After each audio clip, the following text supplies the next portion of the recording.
Good morning and welcome to City Hall. We'll get started with the invocation and the Pledge of Allegiance. Jim Newby is the pastor at Church of the Savior. He'll lead us in the invocation. Afterwards, I'll ask Councilman Greenwell if he'll lead us in the Pledge of Allegiance. But would everybody please stand?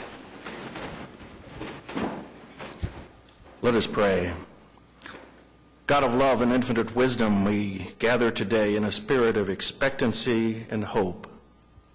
May we so act that we may bring help to those in need and credit to the city that we serve. For those who are discouraged, we pray for encouragement.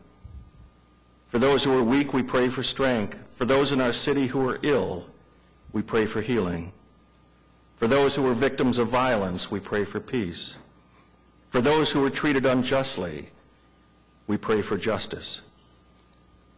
Keep us, O God, ever sensitive to the needs around us as we enjoy our own abundance. May we be given a good disposition, Lord, that in all of our difficulties, we may be part of the solution and not part of the problem. Gracious God, may your light guide our mayor and the city council so that Oklahoma City may be strong in truth and righteousness to the glory of your holy name. Amen. Amen. Please face the flag. Pledge allegiance to the flag of the United States of America and to the republic for which it stands, one nation under God, indivisible, with liberty and justice for all.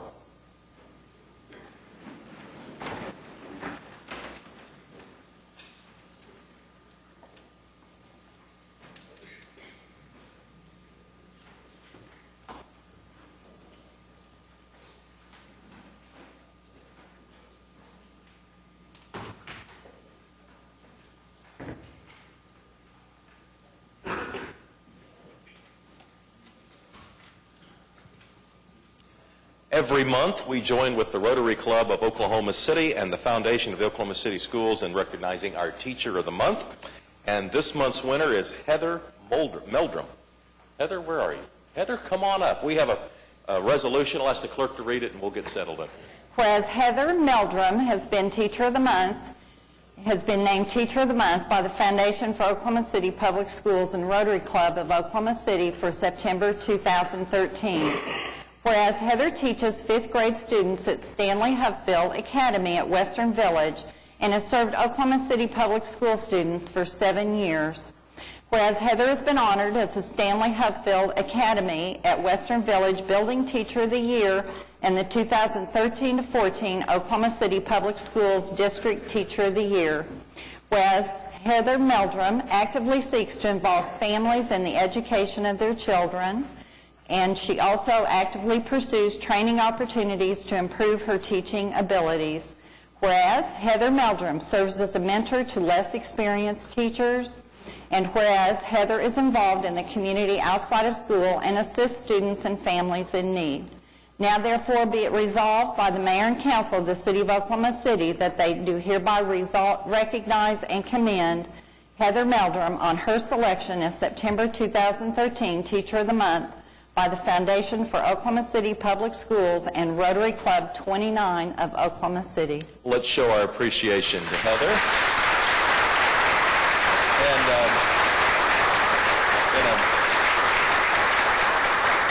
And in a sense, the applause is premature because we have to vote on this. And so if I could have a motion and a second, cast your votes, and it's unanimous. Congratulations. Now you can applaud again. And I visited the Hupfield Academy, I guess it's 3 or 4 years ago, and I did calisthenics, and I remember the kids were sitting on my legs, and I was doing sit-ups, and physical fitness is very much a part of the curriculum that you all believe. It is. The fitness part has always been a huge part of Stanley Hupfield Academy, which it is in a lot of our Oklahoma City public schools. Many of our schools are doing fitness programs within the school. They're not taking recess out of the classroom, or they're not taking away recess from the kids. They're making sure that all of our kids are getting their 60 minutes in. And so physical education has been a huge part of that. So. And what do you teach? I teach 5th grade. I get, right before they turn to middle school, I get to get them ready for that. So it's very exciting. Congratulations. Well, thank you so much. And I'd really like to take just a time to say to the Foundation of Oklahoma City Public Schools, I'm not sure that anyone here really knows how hard that group of people works, but it is outstanding what they do for our city and for our schools. And also, I'd like to take a time to take Mr. Shadid. Is that correct? Yes. Okay, Mr. Shadid, who is the representative of the ward where our school is. We have so many amazing things going on in that area right now with our kids and with the school. And so I want to thank you and the council for everything that you guys do and really for the support of the city. So, and this is a great honor, and I don't take it lightly, and I appreciate it very much. You're welcome. Let's show our appreciation one more time. Heather, thank you. Congratulations. We also today are going to honor our Employee of the Month. And you can imagine in an organization that has literally thousands of employees, it's quite an honor to be selected. And today, we're going to honor Christy Hess, who is our South Oklahoma City Kiwanis Club Employee of the Month. Christy, come on up. We have a resolution again. I'll ask the clerk to read it. Whereas Christy Hess has been a city employee for 5 years and 7 months and is an office clerk in the personnel department. Whereas Christy Hess serves as a receptionist and is the initial point of contact for the public, city employees, applicants, and others conducting business in the personnel department. She greets everyone with a smile and a caring attitude. Whereas Christy often receives calls from the public looking for a state or county office, and she always goes above and beyond to not only direct callers to the proper office, but to provide the correct contact numbers and locations. Whereas Christy was instrumental in the successful adoption of the new online job application system, which was implemented in July 2012. She believed the process would be better for all once it was implemented. Whereas Christy takes the time to explain the application process to potential applicants, and for those unfamiliar with online forms, she gladly takes the extra time while still handling her reception duties to walk them through the entire process. Whereas Christy Hess ensures applicants understand how to follow up on their application status and how to apply for future positions. Whereas this council desires to recognize Christy Hess for her great customer service, her courteous and friendly attitude, and commitment to the citizens of Oklahoma City. Now therefore be it resolved by the mayor and council of the city of Oklahoma City that they do hereby thank and commend Christy Hess, September 2013 South Oklahoma City Kiwanis Club Employee of the Month. And we are going to need a vote on this as well, Christy. So let's see if we can get a motion and a second. Cast your votes. And it passes unanimously. Congratulations.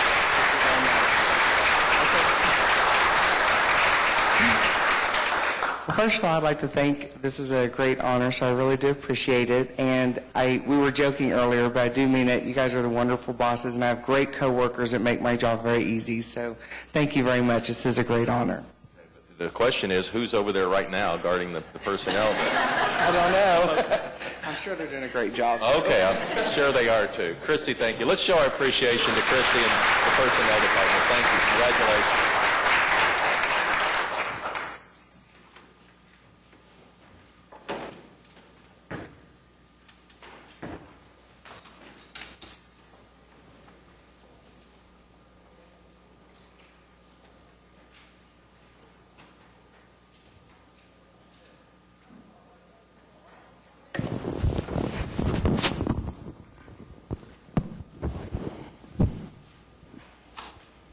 As I call the meeting to order, and I think birthday congratulations are in order for Councilman White. Is that right, Pete? Is it today or tomorrow? The 12th. So Thursday. I appreciate your note this morning. You're welcome. Very good. All right, we're on item 3 of the council agenda. We have 3 appointments, item 3, C, D, and E. I'll look for a motion on all 3. Move the item. Second? All right, cast your votes. It passed unanimously. Your Honor, can I ask a question on one of those appointments? Sure. On 3E, Alan Payne's appointed to the Trails Advisory Committee. Mm-hmm. He's currently a park commissioner. Does he understand that he's going to be additional work? Because he's a great park commissioner. I hate for him to resign. He was chosen because he was a park commissioner to be part of the Trails Advisory Committee, and my understanding was that he was very much in favor of this additional duty. Okay. So. He's a really good I understand. park Well, if he commissioner. gets to a point where he has to cut back, I'll make sure he stays on as your park commissioner. Thank you, sir. All right, you got it. Item 4 is the Journal of Council Proceedings. 4A is to receive the council proceedings for August 27th, and item 4B is to approve the council proceedings for August 13th. Move the item. Comments or questions on the journal? Cast your votes. Passed unanimously. And item 5 is request for uncontested continuances. Mayor, I have several this morning. Starting on page 10 on the consent docket, item 6AJ needs to be struck. There are some errors on the item, and we'll bring it back in 2 weeks. Number 3. Oh, I'm sorry, 6AJ3. You're correct, ma'am. 6AJ3 on the consent docket on page 10. And then moving on to page 17, under items for individual consideration, item 8C1, which is ABC 787. The applicant has requested that this item be deferred until the September 24th meeting. That's 2 weeks. Again, that's item 8C1. Also on item 8C2, ABC 788, the applicant has requested that this item be deferred 2 weeks until the September 24th meeting. And I believe someone did sign up to speak on that item this morning. I think there was an attorney that signed up to speak on that item. And so that item will be deferred for 2 weeks until September 24th. And then also item 8C3, SPUD 706, the applicant for that has requested that that item also be deferred until September 24th. So that's items 8, C1, C2, and C3 all being deferred 2 weeks. And then moving on to page 18, under item unsecured items 8H1, item B, 2130 North Everest, we ask that that be stricken. The owner secured. Item K, 2521 West Sheridan, we ask that that be stricken. The owner has secured. Moving to page 19, item Q, 121 Southwest 22nd, we ask that that be stricken. That's now occupied. And item BB, 3268 Southwest 46th Street, we ask that that be stricken. That's now secured. All right, any other requests for uncontested continuances? We'll recess the council meeting, convene as the Oklahoma City Municipal Facilities Authority. Move the items, subject to individual consideration. All right, we have a motion and a second. Any discussion on the MFA? All right, cast your votes, and it passes unanimously. We'll adjourn the OCMFA, convene as the Oklahoma City Public Property Authority. 3 items. Move the item, subject to individual consideration. Okay. Comments on the PPA? All right, cast your votes. Passed unanimously. We'll adjourn the OCPPA, convene as the Oklahoma City Environmental Assistance Trust. Just the claims and payroll today. Second. Cast your votes. Passed unanimously. Adjourn the OCEAT, reconvene the council meeting with the consent docket. Mayor, we do have 2 presentations scheduled on the consent docket. We have one on the preliminary report on police headquarters and a second one on the final plans for phase 1 of the Map Street Trails. Want to start there? Do you want to get other comments? Or? No, let's go ahead and start with the presentation. All right. I believe that Scott Dedman is here from ADG. There's Scott to present the preliminary report on the police headquarters. And as he's getting set up, I do want to recognize Councilman White. Councilman White was, I think, the genesis of moving this from a remodel of the building to a new building for the police headquarters. And so he, amongst others, but Morning, Mayor. Morning, Councilman. We're here today. I think the last time we were here presenting was October 4th of 2011, and that was to present the master plan as we looked at what the possibilities were of remodeling or building new for the police headquarters. I'm Scott Dedman. I'm with Architectural Design Group, a principal, and with me today Steve Matthews, the project manager for the Police and Courts project. We do have a large team of consultants that have been a part of this and been working very hard over the last months to prepare this preliminary report. Also, I would like to thank Chief City, Deputy Chief Jester, also Jim Llewellyn and Andy Mitchell, as they played a part in the planning and as we went through this. Spent many hours sitting through meetings going through this. Just a little bit about the site. As you can see, we're a part of the larger Civic Center complex. And again, we think this is a real honor to actually to be designing a building within this area. So we see, I have a cursor here. The police headquarters site is located with the Oval, which is directly south of the existing police headquarters. It's an empty lot at the moment. The building will be a 3-story, about 89,000 square foot facility.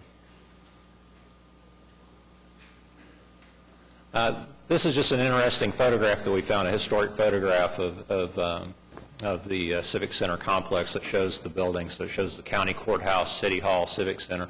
And then in the far top right or left-hand corner, you'll notice the site in that photograph.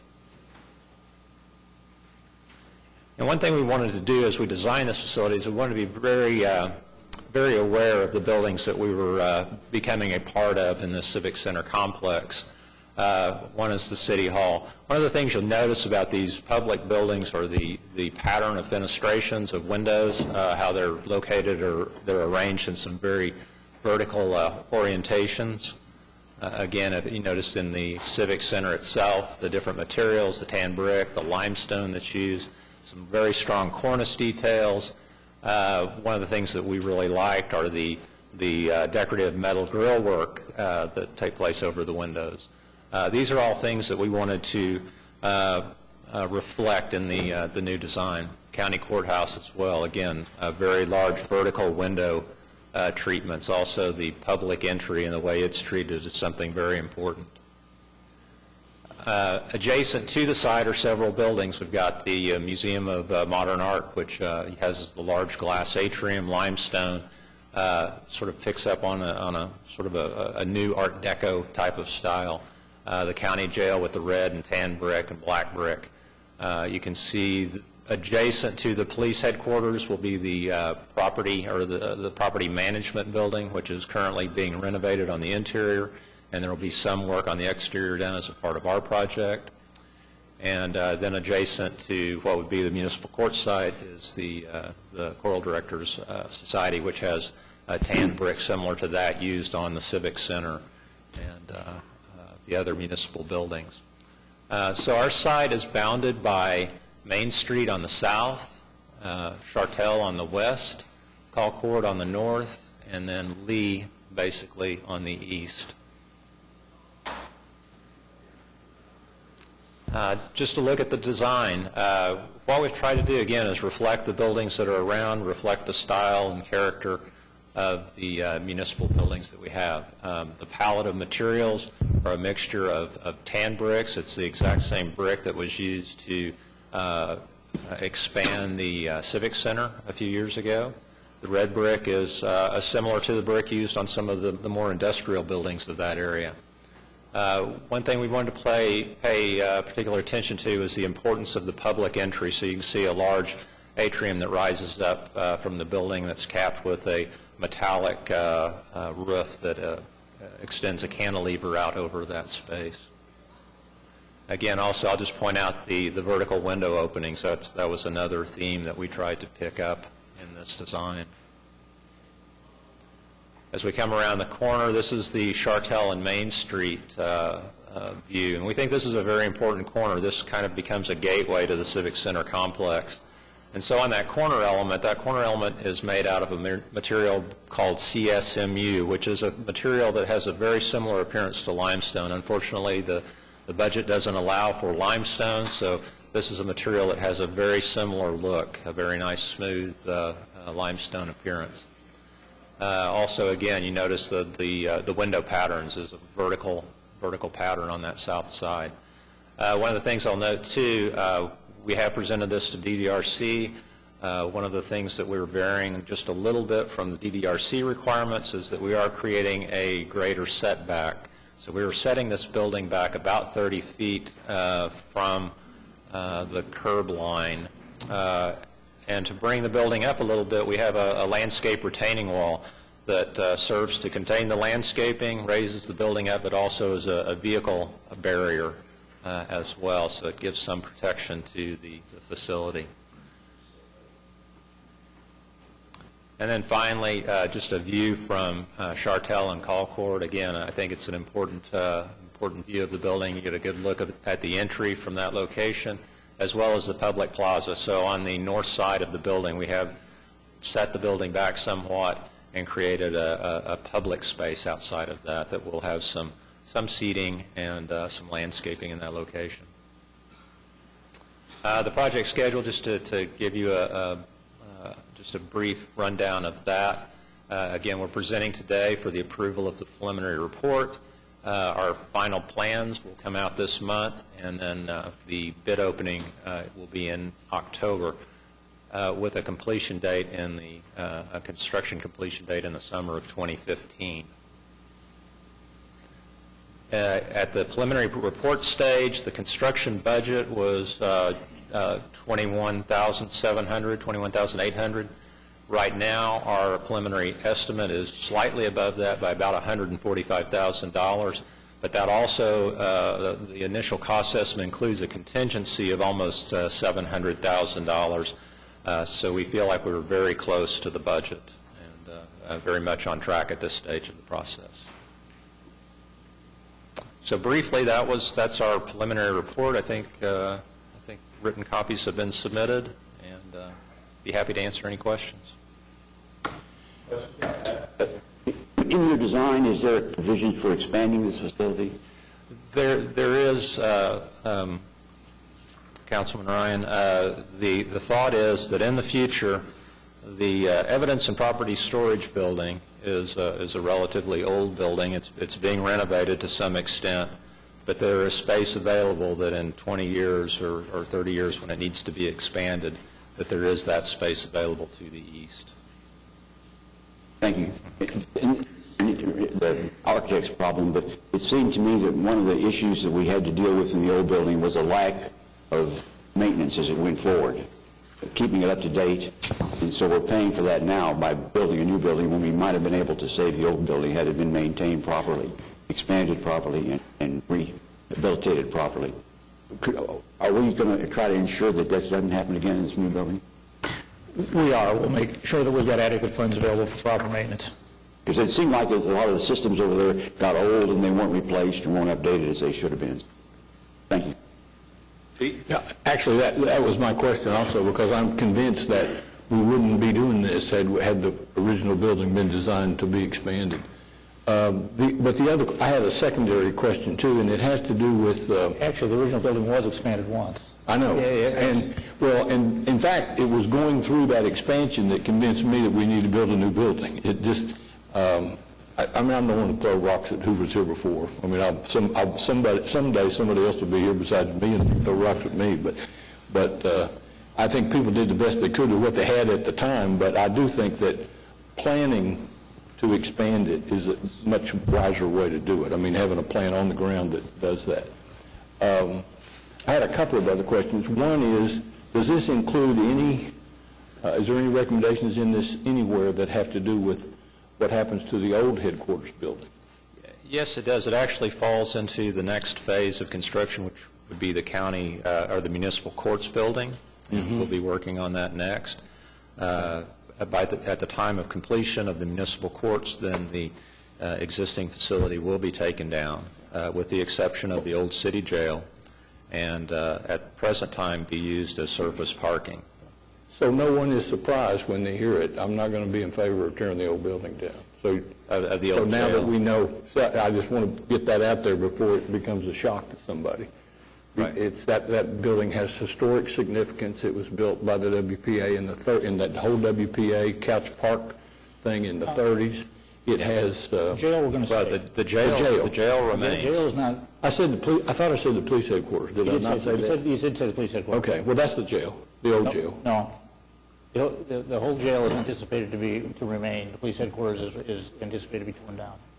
There's a clear break between the two facilities. Oh. Yeah.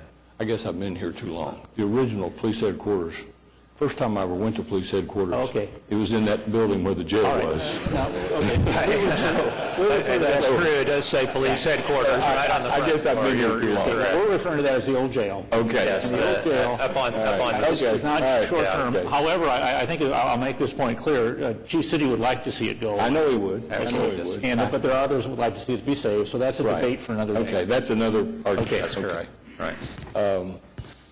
The other thing is, in this historical preservation context that I've shifted to here, are there things, architectural things in the building that you are tearing down that can be preserved and refitted into the new building as part of the? Really, the only, those buildings have been added to so many times and renovated so many times. The oldest part that is being demolished are sections of the old power plant, and it does need to come down. The other older area, I believe, was probably from the early 50s. The original, there was an original police headquarters, or very small, that was demolished many, many years ago, that no longer stands. So really, the long answer is no. We haven't found anything that would be worth. Okay, well, that was a question. It wasn't rhetorical. I mean, now from the old police, the old jail, there are some very nice artifacts that we could incorporate in. Right. Okay. Thank you. Thanks, Pete. All right, Scott, thank you. Thank you very much. I think we have another presentation. I tell you, Commissioner Mon is here. I thought I'd give him an opportunity to come up and speak on item 6AV. This is a resolution from a request from City Care.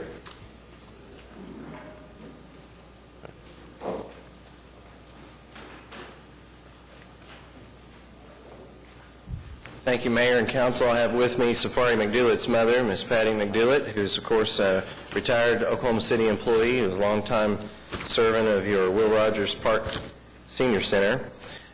Safari McDoulett worked for me until her untimely demise in a car accident where a DUI driver killed her last year. And one thing that she had worked on continuously was bugging me to death about Crystal Lake. And I thought that it was something besides a lake. I didn't understand what she was talking about, and eventually she got it through my thick skull that this was a big opportunity and that we could take the SHINE program that we work in conjunction with Oklahoma City with and go out there and turn around what was an area that City Care wanted to maintain, assuming it could get back to a ground zero level playing field. And so she just was relentless about it and was working with different things. And so this actually came to us from Larry Bross, who works with City Care out there administering that contract for you. And I believe Councilman McAtee was thinking this was a fitting honor as well. This would be an inland of sorts that comes in off the North Shore.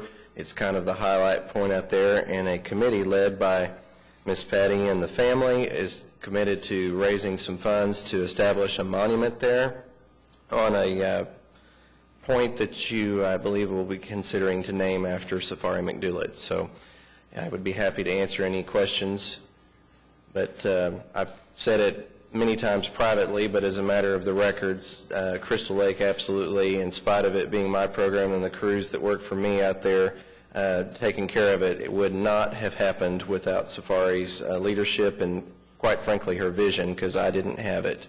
She had it. Yeah, John? All right, thank you, Mr. Mayor. I just want to thank both of you all for your hard work, and I also recognize Commissioner. I'm blessed to have 3 county commissioners in my ward, and thank you for your hard work within my ward. Thank you. You're welcome. Thank you. All right. Thank you both for coming down here today. We have a presentation from Curtis Brown on item 6AT. Actually, thank you. Curtis Brown will not be here today. It is a change that Marty Ferris is here with Garver to do the presentation this morning. Okay.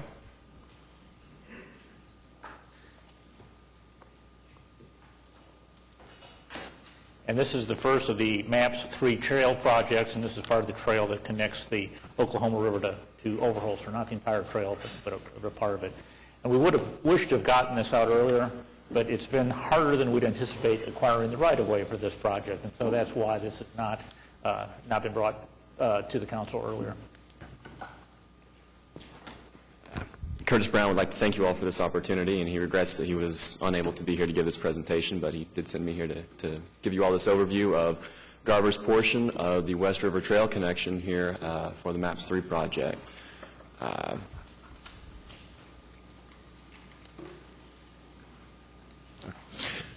So here's our portion of the trail alignment. It starts down there in the southeast, at Council Road. That's where we will meet up with one of the other trail sections that is currently still being designed, and we'll be bidding shortly thereafter ours. We go there to the west along the north bank of the river. The river turns to the north there, and we stay on the east bank. We'll travel underneath I-40, cross under Reno, go around the edge of the old landfill there, go underneath the railroad, and then travel back up to the north along a utility easement, an OG&E and city easement along right there, all the way up to northwest 10th Street, where we'll meet up with the trailhead at Lake Ovalholzer. Along with the trail, there are alternates for 3 parking lots that will serve for ease of access and as trailheads for our section of the trail. The first one is there at Council Road at the start. The second will be at Reno, and then the third up at Northwest 10th Street. Just a few overviews of the design of the trail.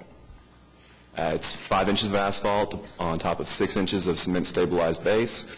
Our section that we're building here is 3.1 miles long.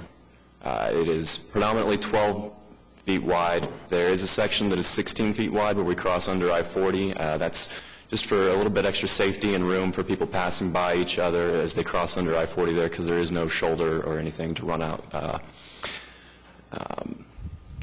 All slopes along the trail are compliant with trail standards. They're compliant with ADA standards. The steepest section is just for a short little distance of 6% to get us down under and back up from I-40. Other than that, it's predominantly 2% or less. Again, there's the 3 parking lots as alternates, and along with those parking lots, there's several site amenities at those locations and along the trail that are alternates. Here's the section where we cross under I-40. We'll have to be building a large retaining wall on the downslope side to give us the area that we need to place the trail, and then we'll have a small wall on the uphill side that'll reduce any loose riprap or debris from washing down or onto the trail and just creating hazards there. Just give it a nicer feel and look. This is what the retaining wall will look like. It's a preformed natural stone finish. It'll be a 2-tone brown. It's an uneven surface. It's there to reduce the chance of any graffiti markings, and it looks nice on its own as well. Just some more things about the trail. Here there will be an aluminum trail edge. It's a heavy gauge aluminum L bracket that will help set the edge of the trail. It defines it better. It keeps it looking nicer, while at the same time it limits grass infiltration and then unraveling of the edge of the asphalt, so it gives it a nice longer life and reduces the maintenance costs of trying to keep the trail up. The trail through our section goes along several of the right-of-way properties that we've had to buy are from several heavily industrial activities. So there will be a black vinyl chain link fence placed between the trail and those former properties, just for the safety of all those involved, the industrial activities and the users of the trail, just to keep them separate from each other. It'll look like the fence there in the upper right, except it won't have the barbed wire on top of it. And then we will have post and cable system around the parking lots. That's just to kind of define the area that they're in, but to still seem welcoming and just to, define that. These are several of the site amenities that will be located at the parking lots and along the trail. There will be these, if the alternates are awarded, these shelter systems that can either have park benches underneath them or picnic tables, and then mile markers that will be placed along our portion of the trail and the trail we're connecting to every 10th of a mile, so that way people will know for their activities how far they've gone, and then if something comes up, some sort of emergency, they can call in and tell someone they're on the West River Trail system at mile marker or something, and somebody can come right out and know exactly where they're at. Here's our current cost estimate. For the base bid for the trail is just under $3.2 million. The bid alternates, so the 3 parking lots with their amenities, each parking lot comes in at just over $300,000 with its amenities, so that's another $934,000 currently. So our total estimated budget for this project is just over $4.1 million, which is well under our project budget of $4.575 million. So we do believe we will be able to get under the budget there on bid day, even allowing for some surprises. And believe, yeah, if you have any discussion or question items, I'll gladly take those now. Okay. Yeah, Pat? Just a quick question. On the amenities portion, did you all think about restrooms, water fountain? Those were discussed at one point, and it was decided that those would be put in as a later thing if it was decided those were desired and needed. We have a lot of miles of trails without those facilities. Most trails do not have those type of facilities. It would be nice. Obviously, those are We have also- urban trails here that have that Yeah. facility. I think it might encourage people to use them. Larry? Just a comment that, just so that everybody is brought up to speed, they may not know exactly all the details. This red line that's shown right here in this particular trail is only about half of the MAPS 3 trail, which will continue from Council Road and wind down. We'll go by Crystal Lake, we'll go by Safari Point, if you will, and make that a very accessible recreation area. And we'll meet up with the Oklahoma River Trail at Southwest 15th and Meridian. And so it's a very important fill-in to the overall Trails Master Plan to connect. So someone like Mr. Couch, who is a very avid bicycler, will be able, when this is finished, to start at Lake Hefner, for example, come over to Lake Overholser, come down this trail, and end up all the way down in the Boathouse District. Just remember, Jim, you got to get back. Okay? But I also noticed that nothing's over 6%, and that's really important. And then there is one thing that has not been talked about very much, but between Rockwell and Council on Southwest 15th, there is a rather large waste management dump there.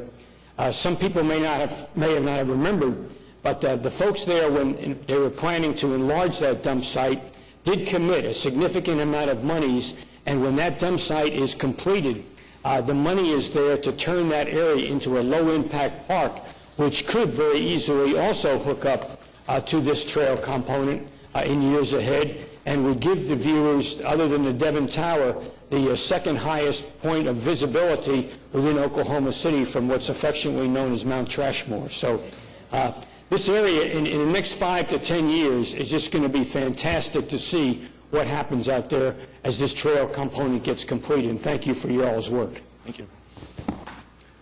Larry, appreciate your vision on this project, too. It's been great to see and a much-needed process. Great to connect the river to the lakes. Thank you very much. Any other questions? All right. Thank you. All right, we have a motion and a second on the consent docket. We don't have a motion and a second on the consent docket. Now we do. Any other comments or questions? Your Honor, just a Yeah, go ahead. couple of questions. On Alpha, India, excuse me, I'm sorry, that's the wrong one. Alpha India, right, 6, Alpha India. On the date of completion, it shows December 2014. Is that a typo? Did they mean 2013? Because it seems like an awfully long extension, over a year. No, that is not a typo. We think it's going to be done earlier than that. We want to make sure that we had enough time. If Eric could be here, I think he could probably discuss the time frame on The that. only comment I would have is that work tends to expand to fit the available time. I don't think it's going to expand over this one. Okay. I'm pretty sure that they anticipate it being done well below that. That's an outset date to make sure there's plenty of time to get that one done. Okay. I asked that same question. Because we have some significant projects going on where they work to the date that they were given rather than the date they could accomplish it. And then on item, well, I guess that's it. Thank you, Your Honor. Okay. Other comments or questions on the consent docket? Larry? Just a quick question, 2 quick questions, Jim. On item Q, has there been any movement on getting the letter of commitment from the NCAA? And number 2, do we have the list yet of the people who have already committed to donate some funds to this?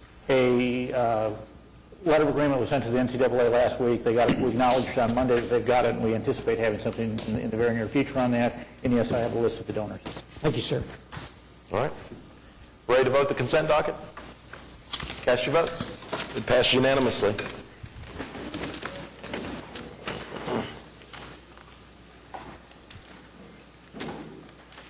We're on to the concurrence docket. Do we have a motion? Move that concurrence docket subject to individual considerations. Second. All right, we have a motion and a second. Any comments or questions on the 3 items that comprise the concurrence docket?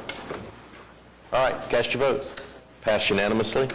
Now we're on to item 8. These are items that require a separate vote. We start with a series of zoning cases. The first is in Ward 1 at 2101 North Sayre Road. It's currently R1 single-family residential and a PUD, and it would become a new medium low-density residential district. James?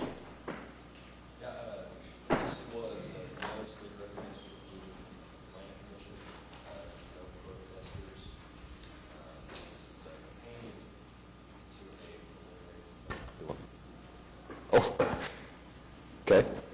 Thought I pushed it. It's been unanimously recommended by the Planning Commission. There's been no protesters, and this is a companion to a preliminary plat that's already been approved by the Planning Commission. Had anybody sign up to talk about it? No one has signed up to speak. Is there anyone here hoping to speak on item 8A1? Okay, looks like you're good to go. Well, I move for approval. Cast your votes. Passed unanimously. Item 8A2 is a zoning case in Ward 7 at 16300 Northwestern. It's currently a PUD, and it would become a new planned unit development. John? Thank you, Mr. Mayor. Do we have any protesters? I see that the applicant is here. Do you have any comments? All right. I move for approval. Second. Comments or questions? Cast your votes. Passed unanimously. Item 8A3 is a zoning case in Ward 8 at 1919 Northwest 142nd Street. It's also a planned unit development, will become a new PUD if approved. Pat? Thank you, Your Honor. Francis, did anybody sign up to speak on this one? There were no protests at the Planning Commission level. It was unanimously approved by the Planning Commission. I move for approval. Cast your votes. Passed unanimously.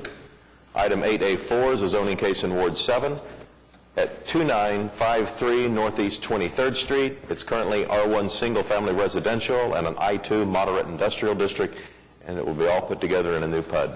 John? All right. Thank you, Mr. Mayor. Do we have the applicants here? Yes. All right. Can you please come up and make a presentation? I do have, for the record, I do have major concerns with this particular PUD. Good morning. We'll need your name and address for the record, please. Thank you. Good morning. My name is Joseph Mangusho, and it's Freddie Maldonado. Okay. We jointly own the property at 2953 and 3001 Northeast 23rd.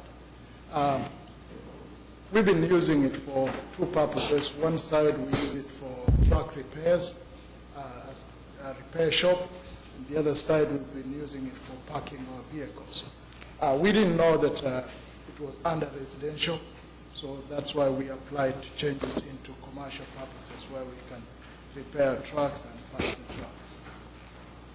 So the first meeting we were approved for that, and we are just here we didn't have any comment. We received a letter just for approval. All right. Thank you for coming down. Do we have those pictures? My concern is when County Commissioner Willa Johnson was city councilwoman, the city spent over $15 million improving Northeast 23rd Street with infrastructure and fixing the streets. I have major concerns that Northeast 23rd has become a dumping ground for trucks and other vehicles. So this particular PUD, can we go to the next picture, please?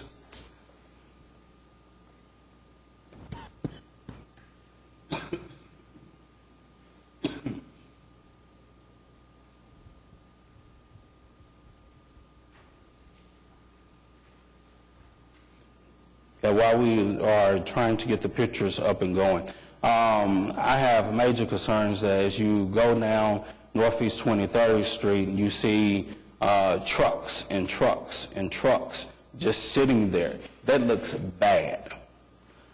So I'm going to allow you an opportunity for you, both of you, all and myself to get together and try to work out some differences. But as the PUD is right now, I cannot support it. So I'm going to ask for a one month deferral so I can give you an opportunity to get the PUD in order, because last thing we need, Northeast 23rd Street should be the street of opportunity. But unfortunately, it is not the street of opportunities. It is the street of junk. And we have between Northeast 23rd and Bryant to Northeast 23rd and Sooner, we have all these mechanic shops that this have basically, junking cars and trucks. So I definitely want to get with you and see if we can work out our differences, but as it stands right now, I cannot support it. So I'm going to ask for a 1-month deferral so we can work out our differences. Okay. You guys want to say anything? We are okay with that. What we were waiting was any approval so we start development, because we wanted to fence our part and make it clean. So anything else, we would not have started to do anything. So basically, I understand the other side to the east of our area. I think it's a shop and they keep all the vehicles, whatever it is, but it's purely And as you look at this picture right here, this is what we see when we pass Northeast 23rd Street, and this is you all's property. Yes, we just cleared. That place was all trees. We just cleared that. And just put that. But what I'm saying is Northeast 23rd Street should not be the street where people store their junk at. And I'm sorry, looking at this is pretty junk. So again, I would like a month, and let's see what we can work out. 4 weeks? October 8th. October 8th would be 4 weeks from Yes. today? Okay. Thank you. October 8th will be a new date. And if you'll work with Councilman Pettis in the meantime, and hopefully we can get this resolved for you. How can we get to your office? And If you would, when you leave here, if you can go in the receptionist area and ask for Debbie Martin, and she'll schedule a meeting. thank you so much. And thank you again for coming down. Thank you. All right, we have a motion and a second to defer this item for 4 weeks. Any comments or questions from council? Cast your votes. Passed unanimously.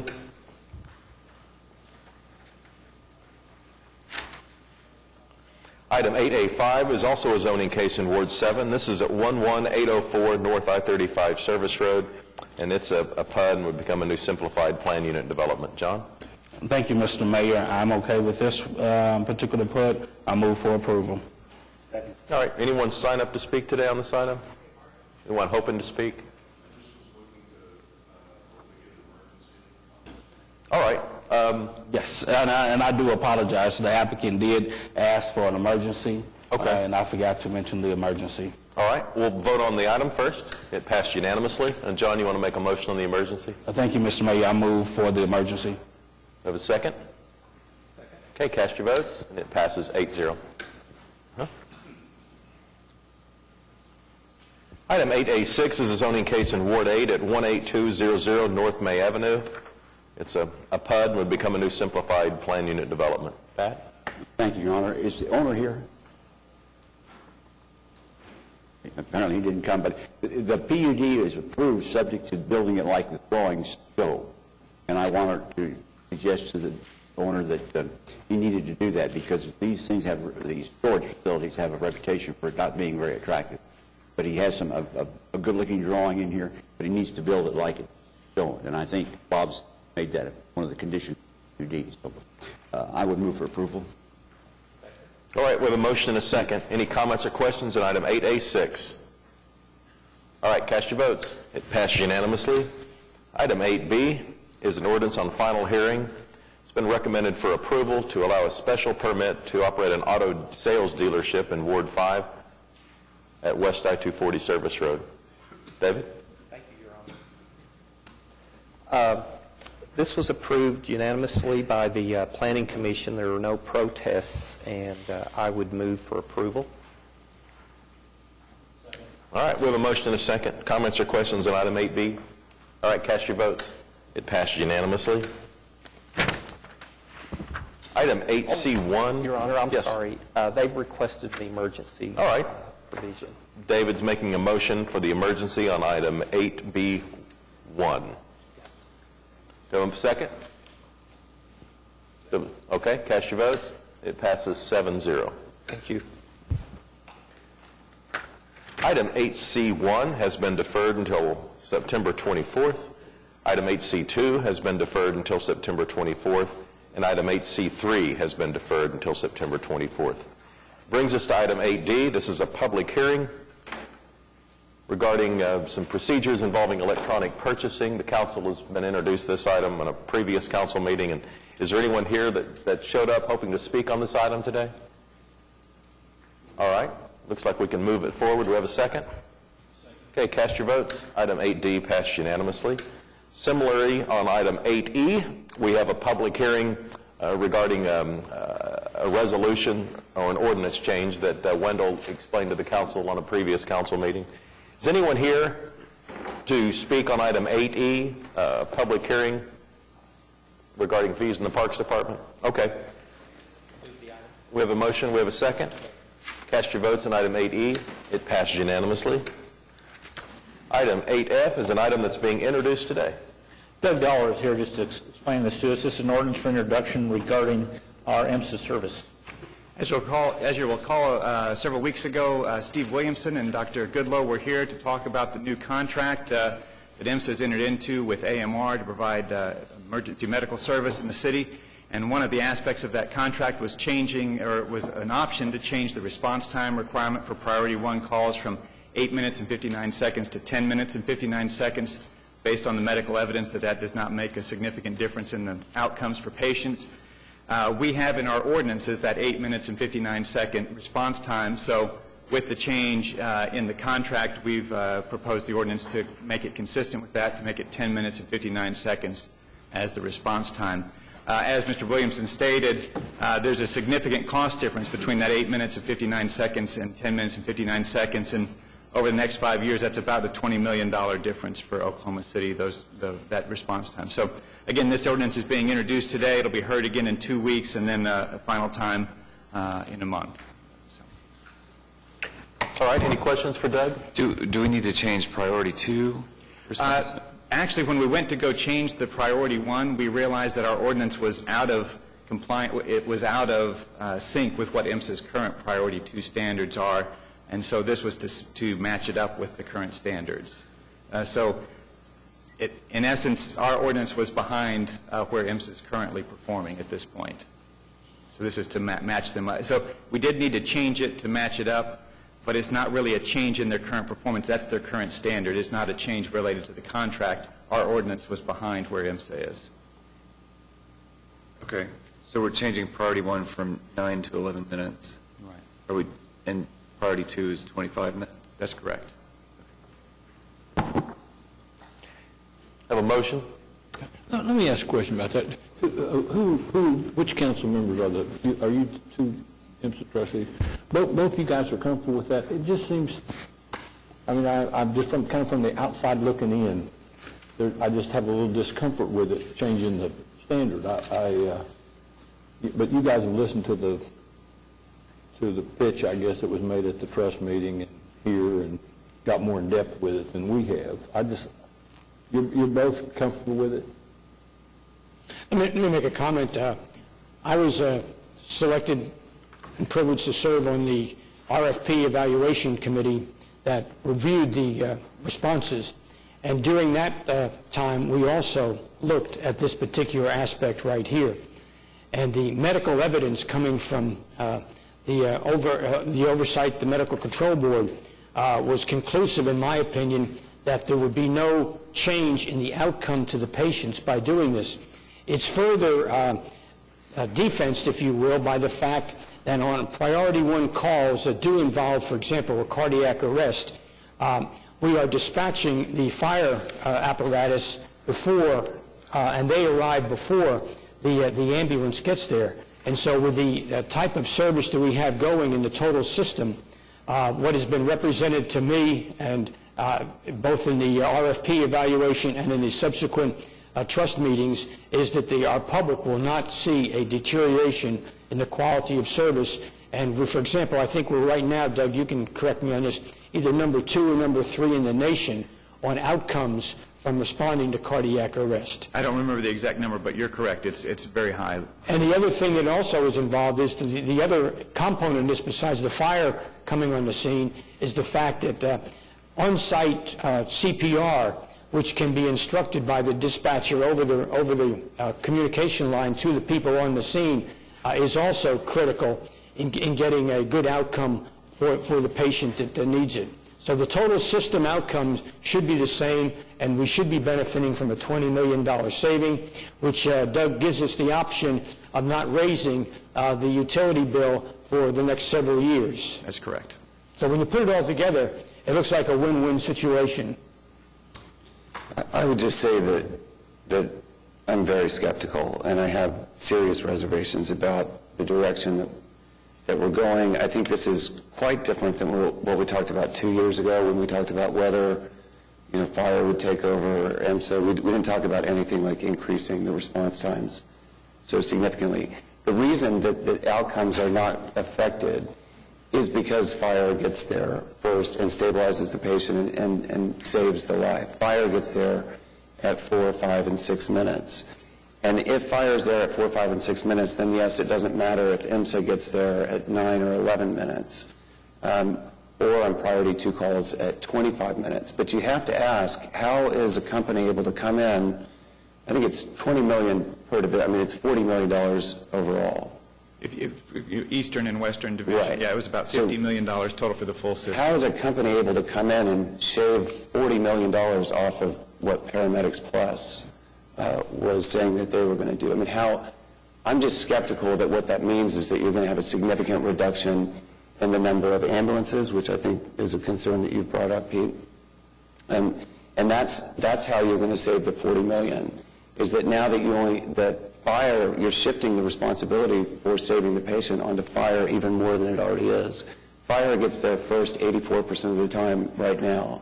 That number is likely to substantially increase once the new ambulance provider has this lower standard. And so I think what's going to happen is that fire will get there. You're basically paying twice. You're paying for fire to come out. Our fire engines get about 1 mile to the gallon. They come out, they save the patient, stabilize the patient, and then EMSA can show up 25 or more minutes later for priority 2. Maybe the outcomes won't change, but I think that in terms of the amount of time that fire has to wait on scene and the amount of times that patients and their family have to wait, I think there is the potential for deterioration of service.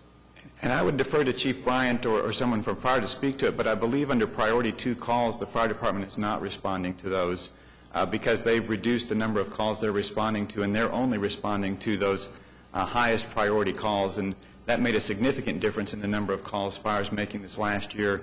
And I don't remember the numbers, but 25 to 30,000. Unless we're at level 0, which means that there's no ambulances available, and then fire is going to be called in, and that's something we'll have to watch, is when the new ambulance provider comes in, if they are putting less personnel and less ambulances on the street, does the number of times that we're at level 0 rise and more responsibility gets shifted to fire? We will monitor that. Of course, we monitor it now. Okay. Item being introduced today, and we'll be setting a public hearing for 2 weeks from today, so anyone wishing to speak on this item can show up then. Do we have a motion on item 8F? All right, any other comments or questions today as the item is being introduced? All right, cast your votes. It passed unanimously. Item 8G is a public hearing regarding dilapidated structures. Is there anyone here hoping to speak under any item listed under 8G? All right, how about a motion? Cast your votes. It passed unanimously. Item 8H is a public hearing regarding unsecured structures. We have one person that has signed up to speak, Marva Ellard.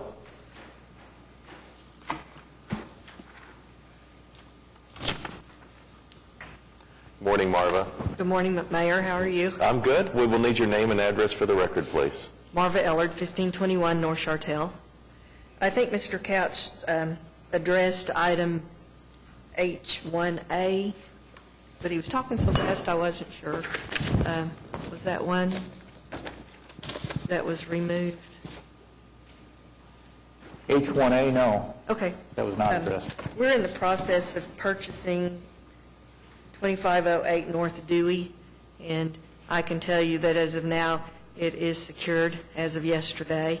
And we also own S, T, and U on 24th Street, 515, 519, and 525. Those are some little wood bungalows in Paseo, and we've had them open doing lead-based paint and asbestos testing on them, and Last week, we did a bunch of tree trimming and securing and boarding, so everything on those is secure again. What do you plan to do with the properties? We own the whole south side of the block and the majority of the north side, so we're going to rehab all the existing bungalows and fourplex and duplex, and then add some infill structures to the empty land. That's great. Well, it's a great project, Marva. Thank you. Ed, these are in Ward 2. Well, actually, she has applied some boards. It doesn't really meet code. She's put some boards up. They don't cover the openings, but she still has about a week to finish what she's doing. We can leave them on, and she can finish, and we'll be good, and we'll recheck them. And I can work with Greg. I talked to Greg yesterday, but we haven't been able to meet out there yet. Right.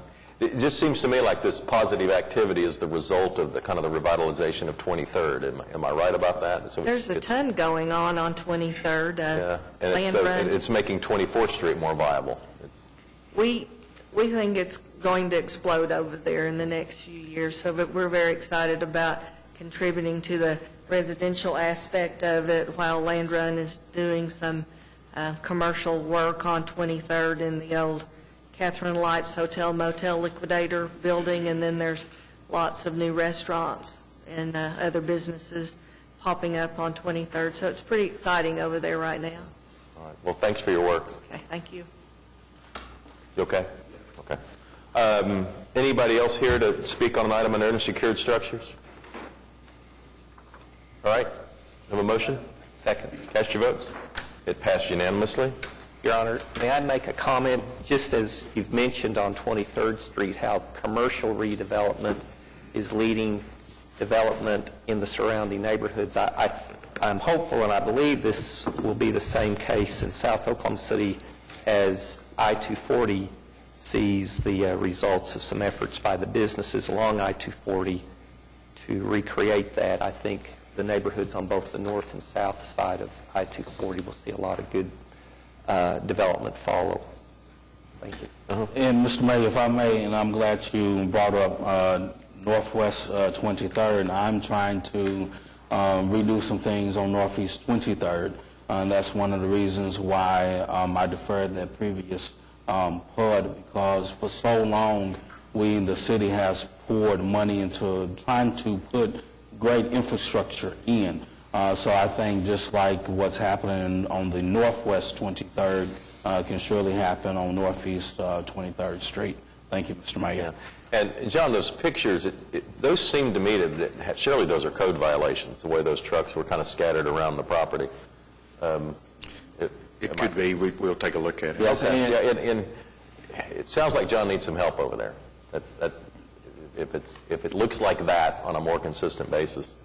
Yes, and yesterday, anytime I have anytime I have zoning cases, I typically go out and look at the property. And yesterday, I so happened dropped by and took pictures of that, and I see what's happened on 23rd every single day. But thank you for looking more into those code violations between Northeast 23rd and Bryant to Sooner. Thank you. Mm-hmm. All right, we're on to item 8I, and this is a public hearing regarding a couple of budget amendments. Mayor, Doug did a presentation on these 2 weeks ago. The budget amendments are for a couple of purposes. This is primarily, number one, to move $8 million out of fund balance to go to a capital improvement plan. Secondly is to transfer the money to provide conduit financing for the Softball Hall of Fame improvements that we talked about, to be repaid by some philanthropic opportunities and also some naming right opportunities that are out there. And then there's some minor things that are there in some other facilities. There's some asbestos abatement at the Cox Center. There's some carpet replacement at the Cox Center.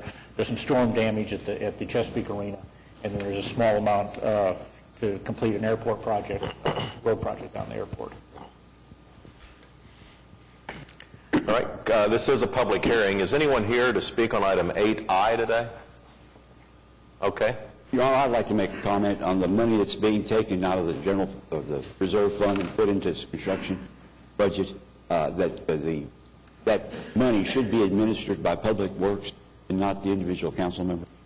I think it's, to the extent we can take the politics out of it, everybody will be better off in the long run. Okay. Just a comment.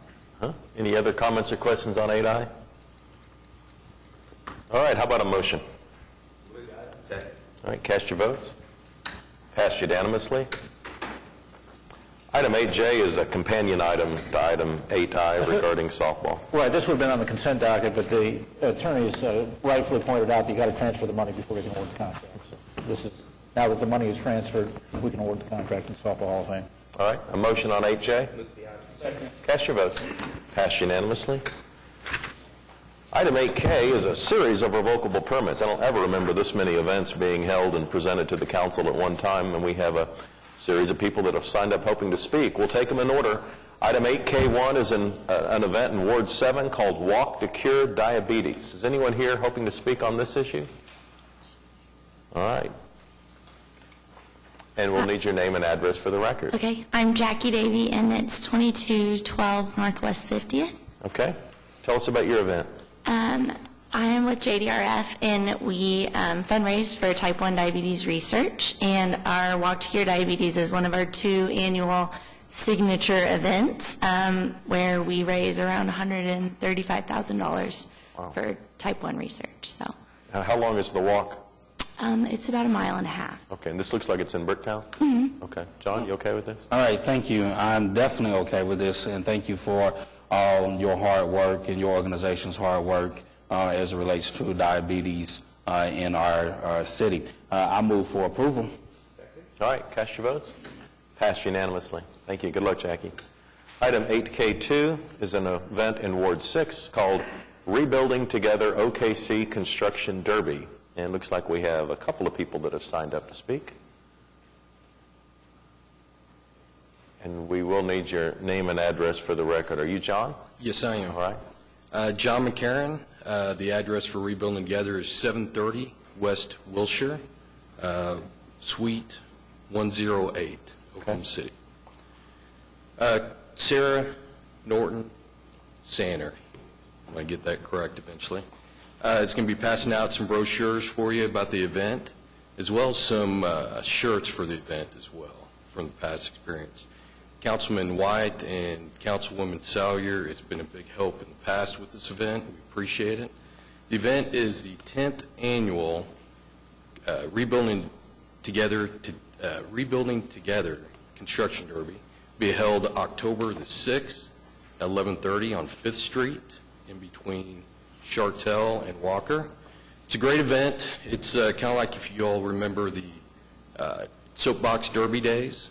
It's a fun event that will have children's events as well, with clowns, balloons, everything that you guys remember as kids will be there. So it'll be a lot of fun. I appreciate your all's time. All right. But Mayor, this is really a great kids event too. If you, anybody that hasn't been and take your kids, it is really, or grandkids, it is really a neat event. A lot of fun. It's a really good event. And we really appreciate you bringing this event to us. Pete, you want to make a motion on it? All right, cast your votes on item 8K2. Passed unanimously. Thanks and good luck. Thank you for your time. Item 8K3 is an event in Ward 2 called Runtoberfest. We have one person that has signed up to speak. Are you Katie? Good morning. We'll need your name and address for the record, please. I'm Katie Kramer. It's 5720 North Classen Boulevard. And we are a running specialty store up in the Classen Curve, and we are hosting our very first 5K running event. It will be held on October 6th, Sunday afternoon at 3 p.m. We're promoting the health and wellness of people in Oklahoma City, and we are requesting approval in the city. All right, it's in Ward 2, Ed. Move for approval. All right, cast your votes on item 8K3. Passed unanimously. Thank you, Katie, and good luck. All right, item 8K4 is an event in Ward 6 called Premiere on Film Row. And looks like Kendall Brown has signed up to speak. Hi, I'm Kendall Brown, 706 West Sheridan. Premiere on Film Row is an event that's going to happen every third Friday of the month. It's filling in that gap on the third Friday that didn't currently have any consistent arts programming. We are requesting to shut down Sheridan between Chartel and Lee. We have enough events going on that both for safety concerns as people are going from venue to venue, as well as for programming concerns. We're going to be doing a lot of street performers, so we'd like to shut down the street every month, starting at 5:30 p.m. 5:30 until? Until midnight. Okay. Comments or questions here from council? Have you talked to Councilwoman Simak, and she's in favor of this? I have not talked to her. That was a Simak. Boy, that was a flashback. Wow. Councilwoman Sawyer. Her daughter is actually on our steering committee, so yes. Oh, so she is in favor of it. All right. Yes. Cast your votes. Passed unanimously. Thank you. Thanks. All right. Item 8K5 is also in Ward 6. It's called McNelly's October 1st Celebration. Is there anyone here hoping to speak on this item?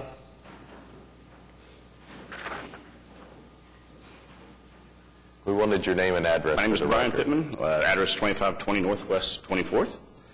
We're with McNelly's. We're right in the middle of, actually middle of Midtown itself, right in 1100 Classen Drive. We're right in the heart of Midtown. We just celebrated our 5th anniversary, actually. We've seen several changes occur within those 5 years in the whole area and the redevelopment stuff. There's many new things going on also in that area, so we'd like to host several different opportunities and stuff and activities in town throughout the year and get people down to in the Midtown area to see what goes on. And this is our, we have such success with our St. Patrick's Day celebration annual one. We started doing the Oktoberfest last year, and this is the second time we're going to do it, and it's just a nice opportunity to get people into Midtown and see what's going on and the changes that are occurring and hope that it keeps on going. And we're just looking for approval for the request. Sounds good. How about a motion?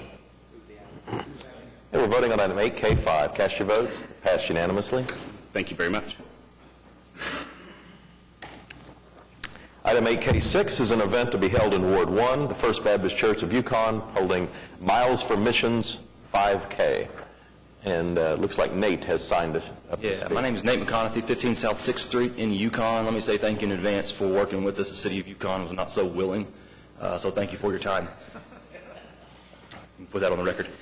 There's a group of us that go down to Nicaragua every year and work with an organization called Voice of Hope. And that organization, their goal is to put feeding centers in the many, if you want to call them, neighborhoods of Nicaragua, down in the Leon area. And so that group of us goes down every spring break. So this year we want to have our first annual 5K. It's also accompanied with a 1-mile fun run on the southwest side of Lake Overholser. We've got 3 officers to cover all of our intersections there, as well as volunteers to cover the route. We realize that there have been several tragic deaths in the past several months along and around the same route that we have. So we've been working hard with our traffic and our officers to be able to cover that, so this is a safe and successful event. All right, Nate, thank you. James, you okay with this? Yeah, I'm excited to see something from Ward 1 on here. Normally it's just Ward 6, Ward 7, Ward 6, Ward 7, so yeah, no, it's good. Thanks, come run. So yeah, I'll move for approval. All right, second, cast your votes. Passed unanimously. Thank you. Item 8K7 is an event in Ward 8. DG Productions holding Blaze the Night. Good morning. Good morning. We'll need your name and address for the record. Don Garrett, 12120 Hickory Creek Boulevard, 73170.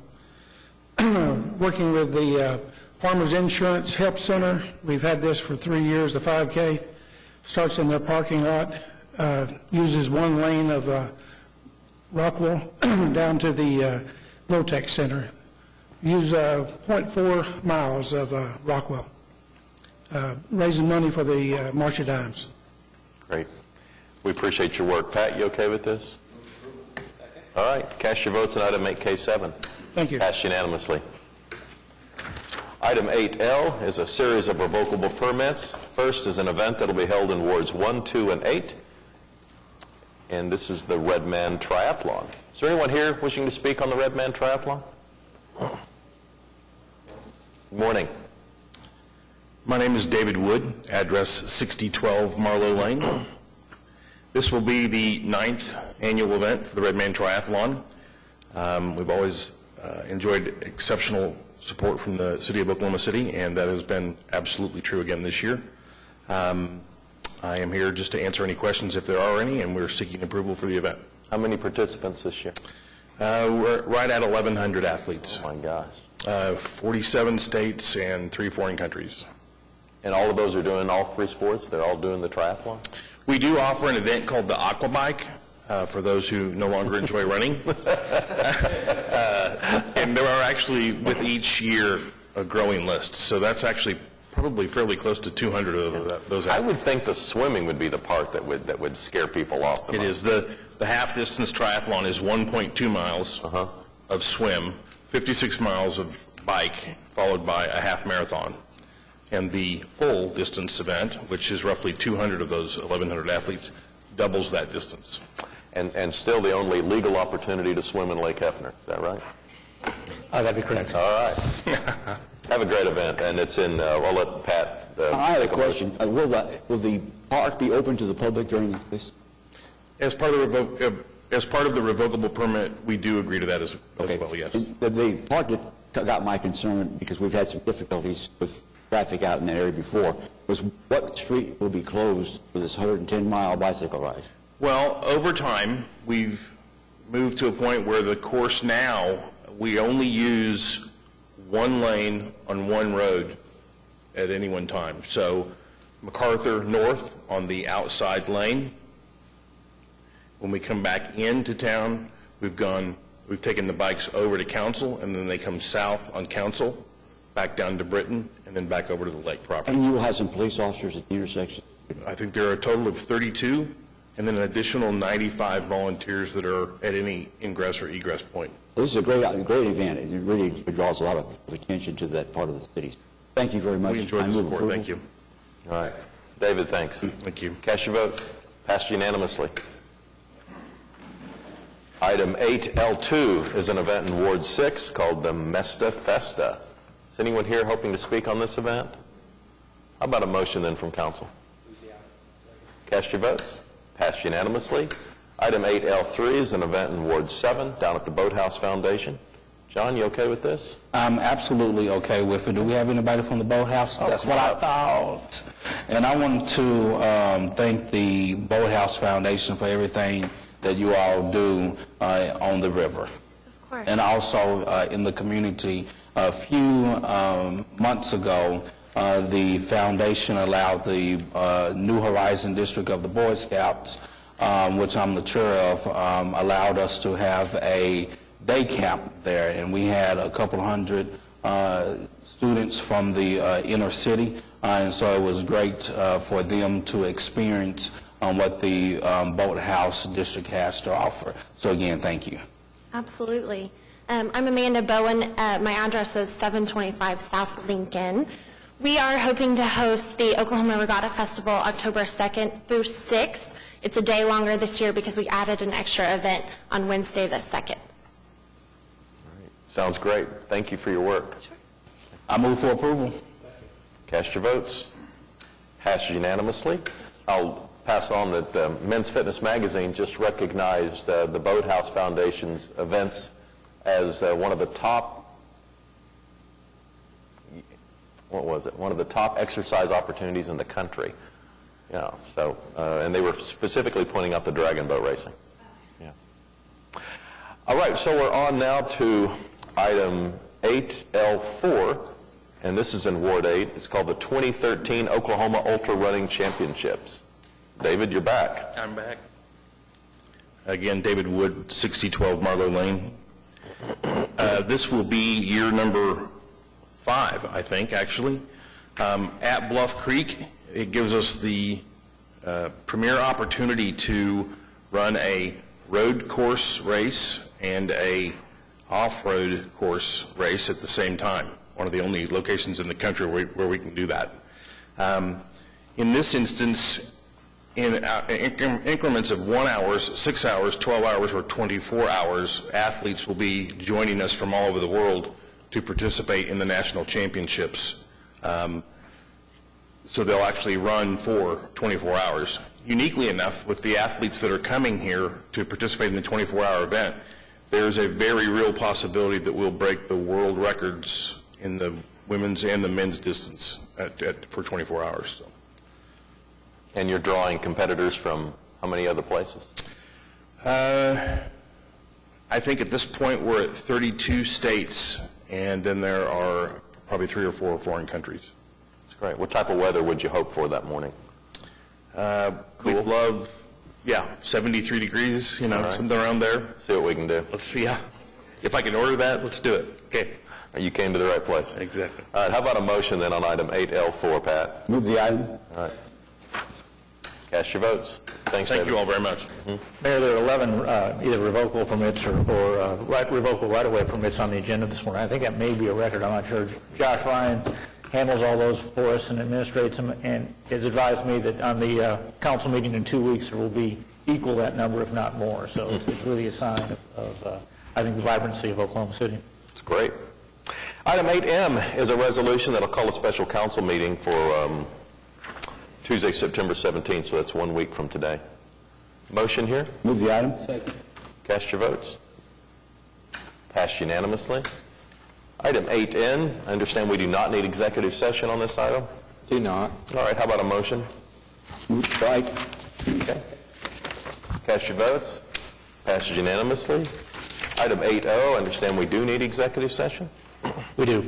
All right, how about a motion to move item 8O into executive session in a second? Cast your votes. Passed unanimously. Item 8P, I understand we do need executive session? We do. Okay, how about a motion then to move item 8P to executive session? Cast your votes. Passed unanimously. Item 8Q is claims recommended for denial. Is there anyone here wishing to speak under any item listed under 8Q? All right, how about a motion? Move the items. Cast your votes. Passed unanimously. Item 9 is claims recommended for approval. Is there anyone here wishing to speak under any item listed under item 9? All right, how about a motion? Move the items. Cast your votes. Passed unanimously. And 10 is items from council, and we have an ordinance to be introduced today from Councilman White. All right, Pete is moving this item for introduction today. I'll second it. And can we have questions? Yeah, certainly. We have a motion and a second. We'd be setting this for a final hearing on September 24th. Yeah, David? My only question is, as we get further into the year, if we found that we may need to reestablish one of these meetings, we'd have that ability in case things began to develop that look like we would need to. If you'll notice that this is not quite the same every other week sequence that we do in the summertime, and some of that has been to accommodate things we already know are coming up, water trust meetings, different things that we're trying to make sure that we don't. But we will have the every other weeks as we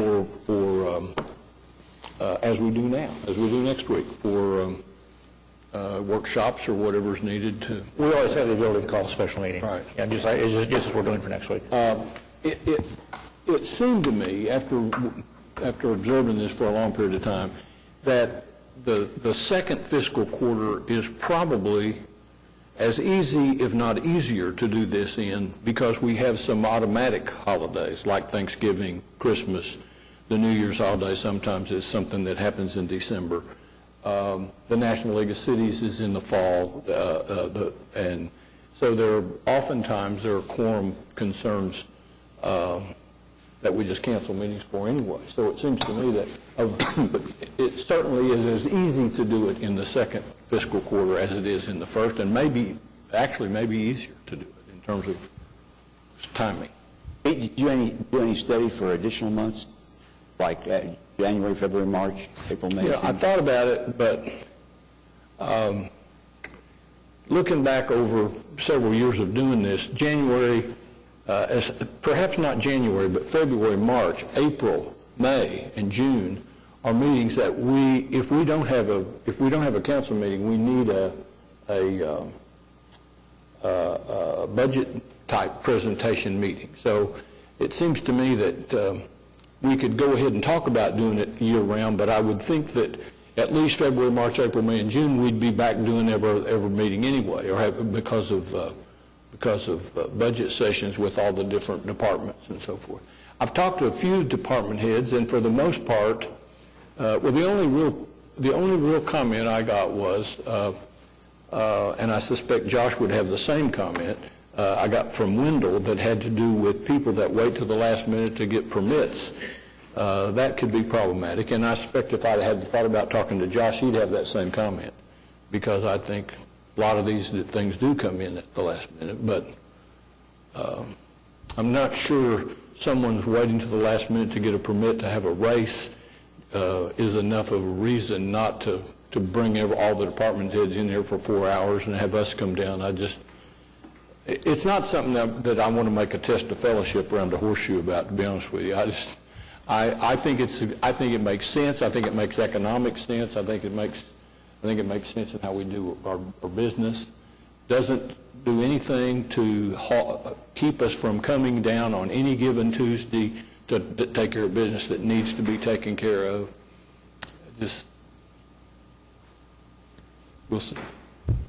All right. Item introduced today. Comments from council continue. Pat, you want to get us started? Your Honor, just a request to the city manager to remind drivers who are in city-identified vehicles to be particularly careful about following traffic laws. And then the second thing is to encourage them to wear seatbelts. There was an unfortunate accident involving an Oklahoma City police officer where he was not wearing a seatbelt, and had he been wearing one, his injuries may have been significant, but they might be less significant than they turned out to be. So I feel we encourage our city drivers to follow the laws, and secondly, wear seatbelts. I think I'd be a step in the right direction. Thank you, Your Honor. John? David? Pete? Anything else? Larry? Ed? Yeah, two things. Just condolences to the family of Matt Grice. I wish him the best. Prayers with the family of police officer Matt Grice. Second, I want to just talk for a second about bus shelters, which it appears that a substantial portion of the fund balance funds are going to be spent on bus shelters. I asked, 1 or 2 months ago if anybody had objection to that to let me know, and nobody has let me know, so I'm assuming that we're a go. The only two people I've talked to are Pete White and John, and they've both said that they're planning on using fund balance funds for bus shelters in their wards as well. There may be others. That's just the only two I've talked to. So at least 3 wards we're looking at bus shelters. And I know, Pat, you said that you wanted fund balance in the purview of Public Works, but I think that to make this work, so much of this would be policy decisions. This has been a debate that's been going on for 30 years. I was reading an Oklahoman article from 1982 yesterday in which Ward 5 Councilman Jim Scott was very upset about the way we were giving over all of the advertising revenue to the advertising companies. And so because those shelters that were those bus benches that were put out from the 1970s and 1980s are still what we're using today, the decisions that we make in terms of what bus shelter to use, I think, needs some vetting and needs some public discussion and public input, because they may be with us for quite a while. It looks like we're going to be putting out quite a few, and so I think that public input is necessary. This would be a great opportunity, Jim. There's things like mindmixer.com. This is something the planning department has looked at. It's a way that not everybody can get to town hall meetings, but everybody could put ideas of different bus shelters. You could debate and vet all this. It would cost the city of Oklahoma City about $800 or $900 a month, but you could use it. We've talked about that. Right. Rolling that out. So in terms of attracting more people to your transit system, the most important things are frequency, frequency, and frequency. After frequency, it's the quality of the experience at the bus stop. And studies show that people will walk a longer distance to a bus stop that protects them from the weather and provides comfort and safety.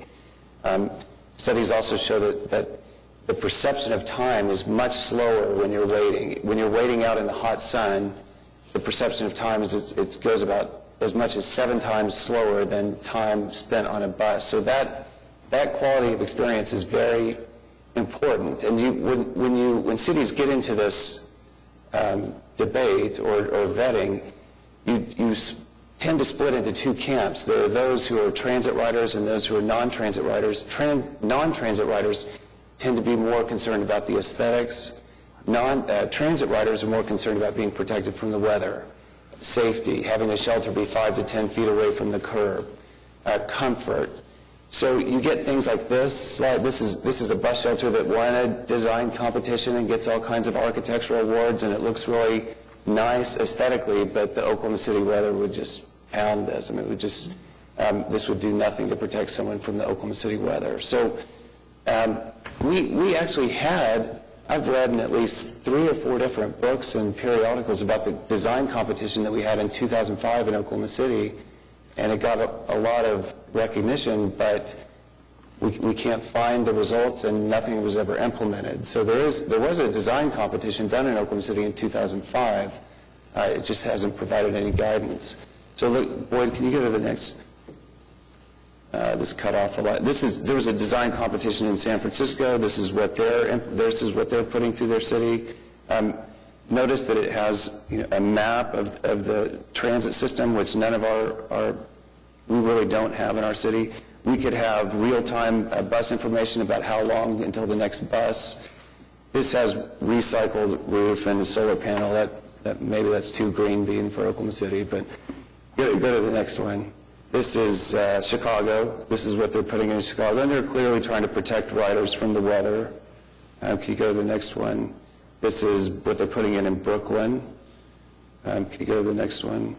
This is Minneapolis. I mean, just to show that, I mean, you can make public art out of it in certain areas or certain corridors. If certain corridors wanted to try and come up with something distinct for their area, they could do something like that. Can you go to the next one? A similar thing like this. So it's just that, it's worth some thought, and it's worth some getting public input if we're going to do this, because it might be with us for decades, and it might go all over the area. In Ward 2, I can tell you that what COPTA has identified as the highest priorities is 39th and Penn Square, Northwest 50th in Portland, Northwest 23rd in Portland, that's on Route 10. On Route 7, Northwest 36th in May, Northwest 48th in May. On Route 5, 24th in Classen, 122nd in Penn, Western in Hefner, Western and 92nd, Classen at Belle Isle, and then on Route 23, Northwest 23rd and Western. I think, I think a lot of the policy decisions, if we put in the capital, there's going to be some advertising issues that will need policy decisions. Some of that could potentially impact the streetcar. I know that cities like Memphis are paying for some of their operations with advertising revenue, and so figuring this out now may help trying to figure out operations on things like the streetcar. I think that I would reach out to streetcar advocates. There's a feeling that kind of trickle-down transit economics, that you build a streetcar, people will love that, and then years ahead there will be a benefit to the bus, and we can agree to disagree. I would have liked to have seen something included in the $120 million in MAPS 3. Bus shelters weren't talked about, I get it. But this is an opportunity to make real on-the-ground differences right now, to maybe to minimize some of that inequity. And I would just invite everyone to participate and try and help us come up with first-class bus shelters that treat our transit riders with dignity and result in more and more people being attracted to our transit system. Thank you. Your Honor, I have no argument at all with the objectives that Councilman Shadid had brought out, but I think that ought to be part of a plan. Before we commit to build bus shelters, we ought to understand what we're getting into. And I'm concerned that we're just doing this and hopeful that things will follow it properly.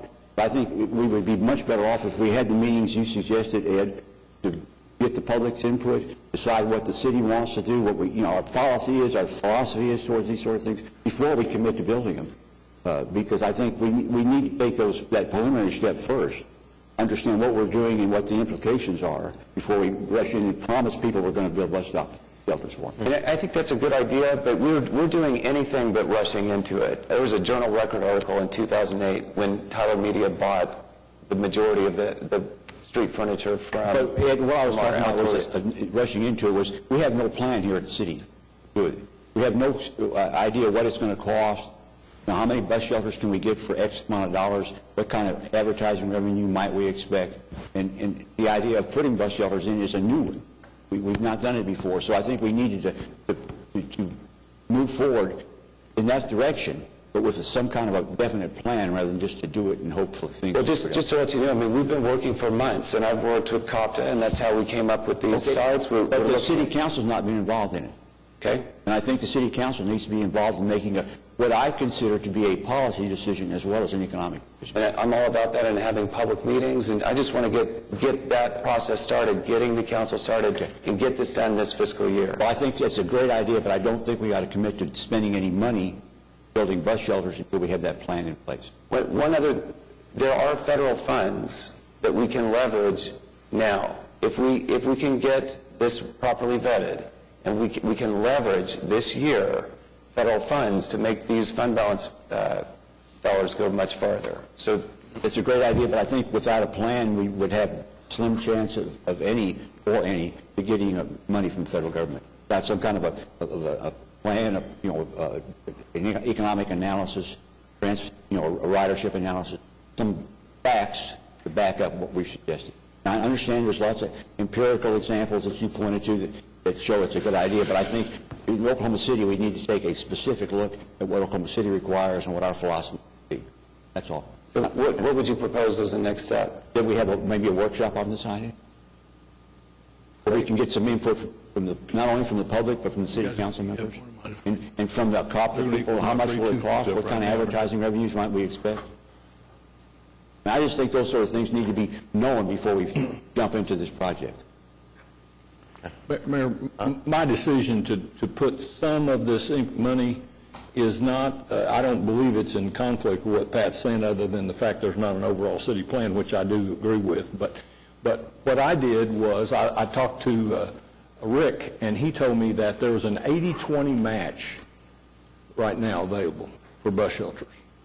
And I asked him to pick the 4 most important bus shelters in Ward 4, not to spend the whole $1 million, pick 4 of them. With an 80-20 match, I'm still going to be able to do virtually the same road that I would have done if I'd have put 100% of it into roads. And I'm going to put the 4 most, not by my choice, but by COPTA's choice.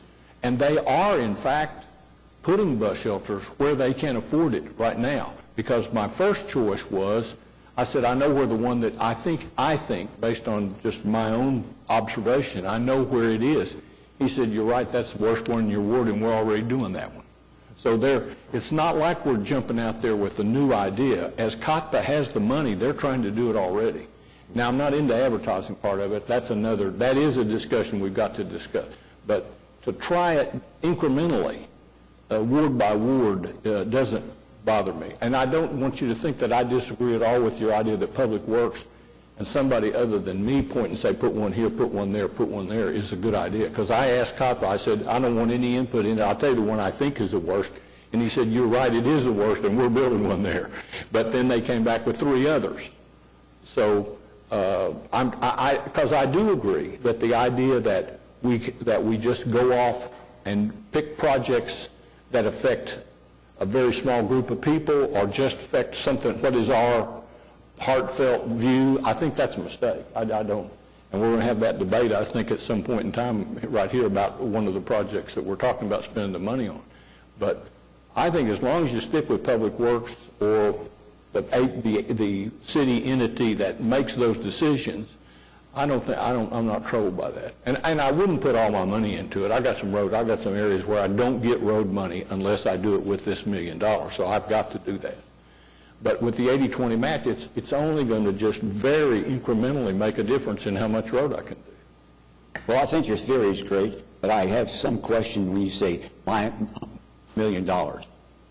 There's been no decision, as far as I know, to give each ward $1 million to spend on their project. Well, okay, you're going to parse my words, but you know what I mean, and I think the public knows what I mean, that we have allocated $1 million per ward based on the priorities. We've done it for several years. I don't think that's not my suggestion to how we spend the money, because I think dividing that $8 million by 8 and spending $1 million makes it a very political kind of thing. Pat, you've heard me make that same argument. I mean, I've made the same argument. But if we're going to do it, I'm gifted at mathematics. Once you get to 5 people that think that's a good idea, I'm not going to beat my head against the wall. I'm going to say, okay, let's do what we can do and go on down the road. Now, if you've got 5 people that agree with you and I that it shouldn't be divided by ward, then I'm all for that too. Okay. Thank you. All right, James?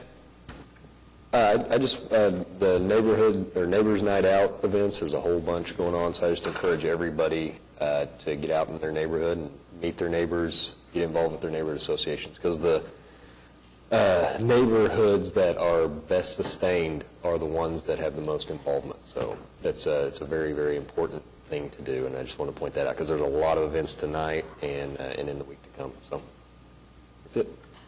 All right. City manager reports. Mike Carrier is here this morning to give us an update with CVB. Mr. Carrier?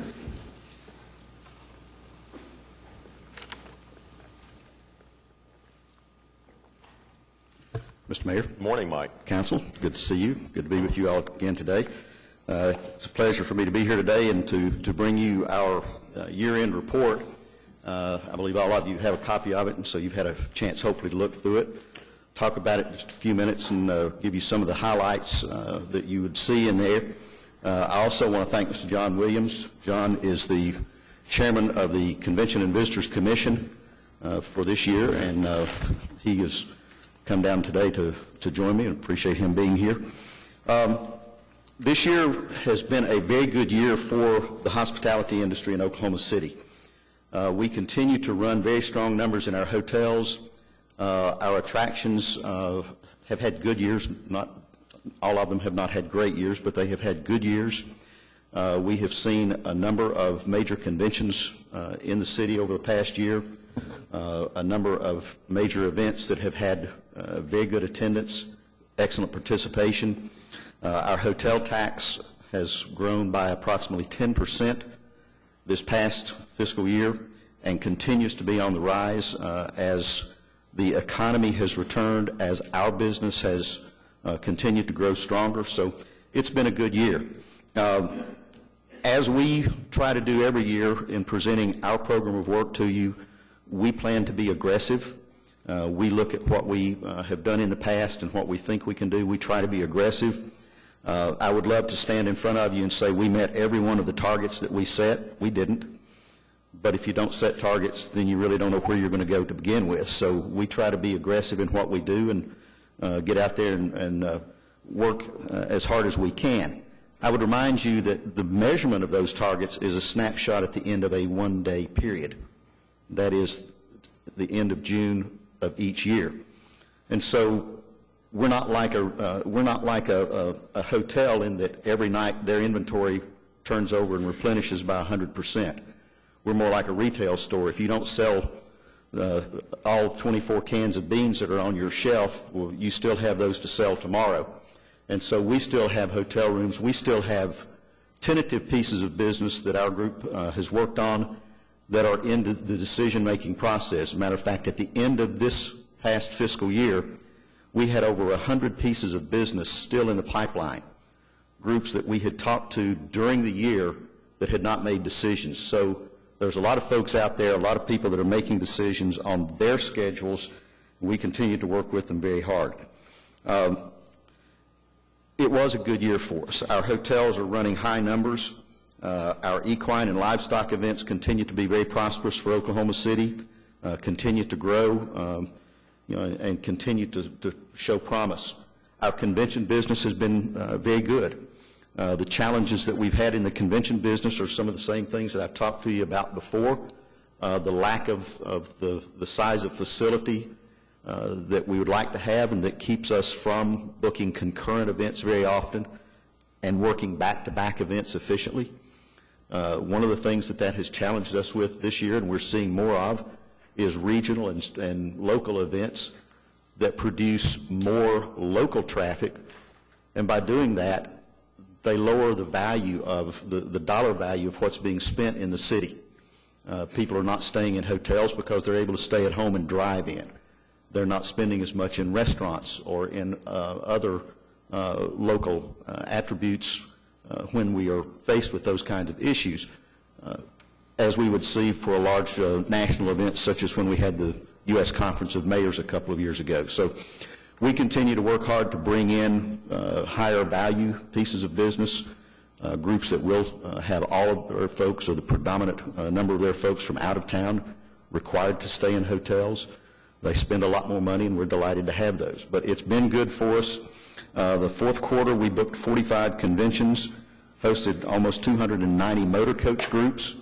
For the fiscal year, we produced 185,000 future room nights in the sports and convention side of the market. We ended the year with some 383,000 future room night leads that we're working. Some of those had already gone definite over the course of this year. As I said, over 100 of those groups were still outstanding at the end of the year. So we feel good about the future and continue to work it hard. As I'm standing here today before you, 2 members of my staff are out on a site visit here locally with a meeting planner who is looking at bringing a meeting here in 2016. It's a large regional meeting. It's the kind of thing we do all the time, so we're very pleased with that. On the tourism side of the house, the motor coach business continues to be strong. We're not in Orlando. We're not a primary destination, and so the motor coach side of the business is something that we take very seriously because we have some excellent attractions that should be promoted and should be an attraction for these folks to come to. This year we had almost 700 motor coaches that came into Oklahoma City, brought passengers here that generated over 8,000 room nights and about $5.5 million. And a lot of times, in a lot of situations, that's fill-in business that completes a hotel's sale for a particular night or 2 nights, puts them at 100%. It's great business to get and a great way to promote our community. We continue to see very strong leisure traffic. And by leisure traffic, I'm talking about weekend or weeknight getaways by families, by couples. It's amazing to us continually as we go to Kansas City, to St. Louis, to Chicago, to L.A., other cities around the country to promote Oklahoma City as a leisure destination, the things that people already know about us. And it's very rewarding to see that our image has changed dramatically and that people are paying attention to what's going on in Oklahoma City. There's a lot of factors that go into that, but it's rewarding us by increasing the occupancy in our hotels, the numbers of people through our attractions, and bringing more and more people to Oklahoma City. In terms of our marketing and communications, we produced a new website a year and a half ago. This year, the traffic on that website, as we look at year-over-year traffic, is up by about 66%. And the inquiries that we get from that, the responses we get from that, have been absolutely tremendous. Great thing about that website is that it is very user-friendly. It is also very back-end friendly, which means that we can continually update it. We can make changes on a moment's notice. We can do a lot of things that make it easier for the traveling public to find out what they need to know about Oklahoma City.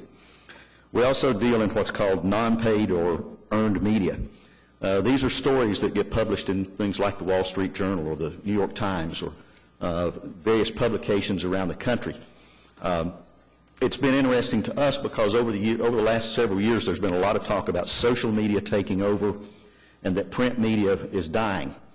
And while there is some truth to that, there are still a lot of travel-related publications out there. And so we deal with a lot of travel writers. We deal with a lot of reporters that are calling us, talking to us, or people that we're bringing in specifically to talk about what's going on in Oklahoma City.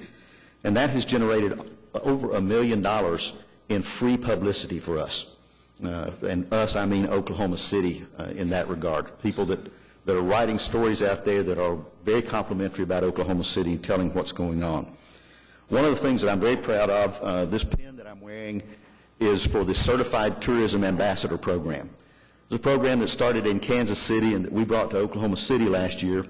Over the course of this first year, through the training program that involves, we have over 230 professionals in our industry, from bellmen to police officers, to taxi cab drivers, to restaurant employees, to frontline workers throughout the local area.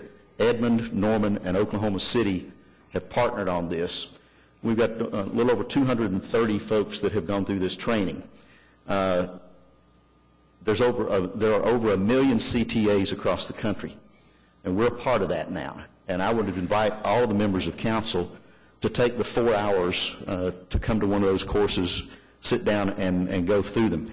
It's very interesting, the things that you learn. And people that have lived here all of their lives have walked out of that saying, I never knew that before.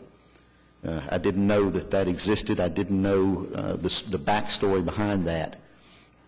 And I certainly never thought about helping a guest in the way that you talk about helping them. So it's very interesting. Would love to have any of you that would like to be a part of that come go through that. This coming year, we think we have the potential to have a very strong year. Again, starting out with over 100 events in the pipeline that we're continuing to work. I will tell you, the second week of July, we received a call from a group we've been working with for a year that told us they had just had their annual meeting, had voted to bring their 2020 convention to Oklahoma City in the new convention center. In August, we went to Cincinnati as part of a promotional effort for a group that we are going to be finalizing the bid for, and they will make their selection in 2015 for their 2019 convention. They're coming here because they want to be in the new convention center, and it's a local, it is a heavily local group that is behind that push that the CVB is assisting. So there's a lot of interest out there. There are a lot of people looking at us. Our hotel tax collections through 2 months are up by almost 11% over last year. We have had some influence from the storms in late May, but as we have gone back and done a little bit of preliminary looking, it appears that a lot of the increase that we are seeing through the first couple of months of this year is not related to the storms. It is business that was already on the books. It is other normal increases that we are seeing that are comparable to what we saw last year. So we're going to be doing some more analysis of that, but we feel very good about this year. Very pleased, again, to be here before you today. Appreciate your all's support. There's a lot of good things going on here in Oklahoma City, and it's a great place for us to be able to promote, to sell, and to welcome guests as they come to visit us. So with that, I'll be happy to answer questions. All right, questions for Mike? Your Honor, thank you. Mike, congratulations. You may not have met your goals, but you had an outstanding report to give.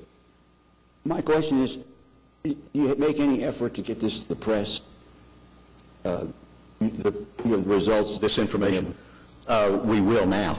We would prefer to give it to you all first. I understand that, but I think that there needs to be an effort to get these numbers out to the people, because particularly among the older citizens in Oklahoma City, the question is, why would anybody want to come to Oklahoma City for a convention? Because in their mind, they're thinking about Oklahoma City in 1971 or 2 or 3 or 4, whenever, before the Renaissance began. And I think we need to change that mindset, because these people could be valuable ambassadors in your program if we got them on board with the success that we've been able to achieve in Oklahoma City with convention. Certainly we look at doing those things all the time, and we will, now that we've given this report to you all, we certainly will be touting these numbers and getting them out to people so that they know what's going on in Oklahoma City in a very positive way. Because there was an interesting article in the paper this morning. Eric, our Public Works Director, was interviewed, and I think if we could get the same kind of coverage for Mike and convention business and visitor business, I think would be really helpful. Okay. Thanks, sir. David? Your Honor. Mike, you know, the council is being briefed today on the new convention center, some of the preliminary plans for that, and then you take into account the MAPS 3 program and all the improvements that the city is benefiting from that. I don't mean to sound too critical, but yet the area that I see there's a little bit of a deficiency is from the private sector. And if I could be a little bit more specific, I still am cannot explain why we haven't seen a greater amount of development, say in the Stockyards area or the old Capitol Hill area, from a restaurant and entertainment perspective. I think if we could bring those two areas along to supplement and complement, just as we've heard this morning, the development along Northwest 23rd, the Asian District, Bricktown, Midtown, it would only enhance Oklahoma City as a destination point from a convention, and I think it would go a long ways from an overall economic development perspective. The city can't lead in that private development, but I'm just at a loss for an explanation as to why we haven't seen development. I could see where somebody in the restaurant business could come in, team with any one of the numerous country and western celebrities that come from this state and put a new facility in the Stockyards area, even tie it in with the Oklahoma Opry, and really make that into an area that would be not at the same level initially, but hopefully long-term could compete with the Stockyards area down in Fort Worth. The same could be then focused in the Capitol Hill area from more of a Hispanic, if you wanted to, type of development. And again, I think the city, if we saw that kind of development, might even consider some type of a shuttle between those 5 or 6 areas to help promote that from an entertainment perspective. So I guess my comment is, I don't know what else the city can do to assist in this effort from a convention and tourism and overall economic development beyond what we've already done. I think what I'm a little bit frustrated in is seeing some activity on the private sector in those two areas especially, but just overall, I think it would be very helpful to the continued growth in Oklahoma City. It's not directed towards you or anybody. I'm just sharing some frustration. If I may comment on that real quickly, I understand your frustration. There's some discussion ongoing about something related to Stockyards City that, if it comes to fruition, could certainly be a game changer for that particular area. And it's driven by, has been driven by private citizens to this date. And so there would be a public component to it, but I think it sets the stage for some significant. I also know that Jessica Herrera, the retail specialist at the Chamber, we've been working with her, again, on some things in the South Oklahoma City area that I think will help to address at least part of your concern for the Capitol Hill area, but I think we'll also begin to show more return in that area as we move forward. It's Councilman Shadid's comment a few minutes ago about the placement of shelters. Hotel development, restaurant development is all about location, location, and location. And so sometimes it takes a little while longer to get some of the, it's not necessarily infill, but it takes a little while longer sometimes, but those things are being looked at. Well, and I'm not trying to take up all of our time with this, but I do think you could see even further activity by the city along the river on the south side should some of those things happen. You could, and if we could get the state to finally fund the completion of the Native American Center, we could tie in Stockyards all the way east to the Native American Center with a lot of activities along the river, the south side of the river, tie in Capitol Hill. So there are even more things we could do if we just could work in partners with the private sector. All right. Can I ask, this is a little off topic, but can I ask you just about security? My understanding at the Thunder games, for example, the Thunder hires off-duty police officers to patrol. At these equine events at the fairgrounds throughout the year, how is security handled? Who pays for that, or is that? All of that is handled through the state fair management. I I believe, and I'm not 100% positive on this, but I believe that they also hire off-duty Oklahoma City Police Department officers to provide security. I do know that over the last several years, they have made quite a few capital improvements that have made security an easier situation out there. Access to the trailer parking, to the barns, et cetera, is not as open as it used to be. I can tell you the participants in the horse shows notice that, and they appreciate it. And so, that's all handled through the State Fair management, much like the arena is handled through SMG or those type of situations.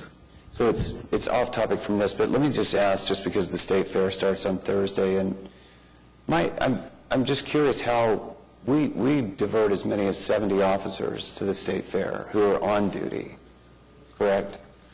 We provide on-duty services to the State Fair event itself, but Mike's correct on the equine shows that they pay for it. Let me just ask about the State Fair and who pays for 70 officers covering the State Fair. That's Billy Andres, it's my understanding that we've historically provided security for the State Fair.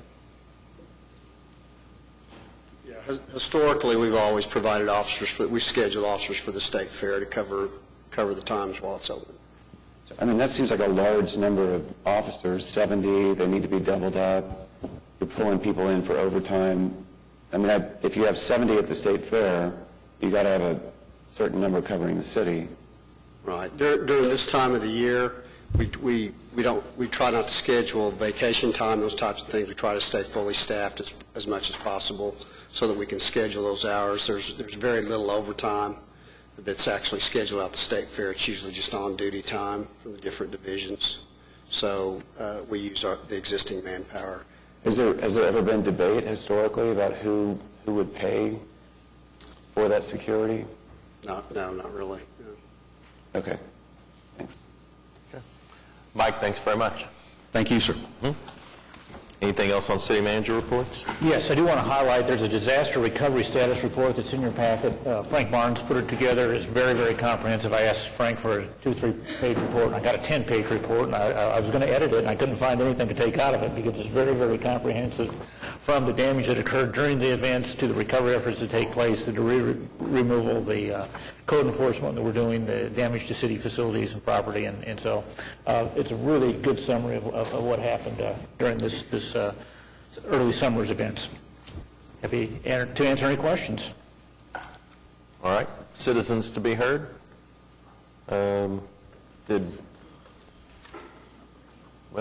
Joe Nelson signed up to speak. I don't see Joe. So we have executive session. We'll be back.